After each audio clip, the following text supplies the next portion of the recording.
Hey, Broadside, day 398. A couple days ago, I watched a girl on TikTok who was apparently a pet owner because she had a dog, and she was talking to the world about TikTok about how not to approach her animal. And it was basically, don't try to sneak up on my dog. Don't come into the room and rush towards it in excitement. You'll put it on the defensive.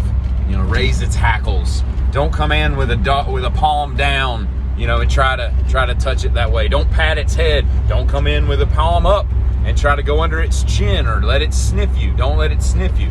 I know you're supposed to let it sniff you. Anyway, and she went through this litany of things that you can't do, to the point that I'm watching it now out of curiosity of how the heck I'm supposed to approach this stupid animal. Am I supposed to write it a letter, tell it on the 12th I'll be in town, meet me at the door, like expect me to arrive about 2? It makes no sense. People are dumb. Like, it's an animal. A beast of burden, I'm pretty sure. Dogs are beasts of burden. They're probably not. But anyway, you had to refer to Genesis about that. I don't know which animals are actually beasts of burden and which ones are not beasts of burden. I think it's just oxen and horse. Maybe like, I don't know. Anyway, but I think it would make no sense whatsoever. And from a marketing standpoint, other than the fact that New Kids on the Block doing a jingle for O'Reilly Auto Parts in the vein of O'Reilly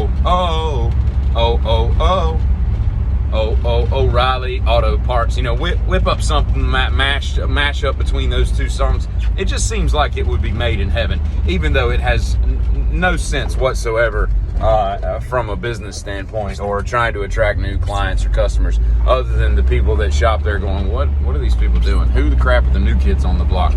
NKOTB, as they were called in 89, maybe. I don't know what it was. And I think it's funny. I was thinking about Cruel and Unusual Punishment the other day, and I got stuck on the unusual part, and I was like, man, it's funny that it's smart that they put that in there, The cruel part is, that's great. We're not going to light you on fire. That would be cruel. Even though it would only hurt for like 25, 30 seconds, then all your nerve endings are burned and you don't feel anything anymore.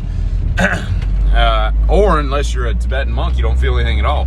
You just find that chi spot and you just deal with it. But I think the unusual part is smart that they left that in there. That was wise. That was wise, government people.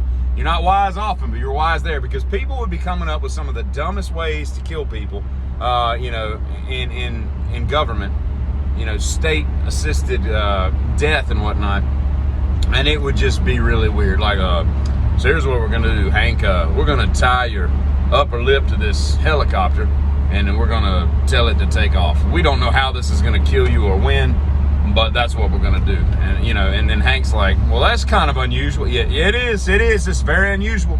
Hank, we're gonna pack your anus full of Orbeez, those little white water dot things, and we don't know how it's gonna kill you or when, but at some point we figure it's got to kill you. And Hank's like, well, that's even more unusual than, can I do the lip thing? That seems horrible. So kudos, government, for not only making cruel things banished in this society, but also the unusual, although it would make things a little interesting from time to time. So anyway, well, it was supposed to rain all day.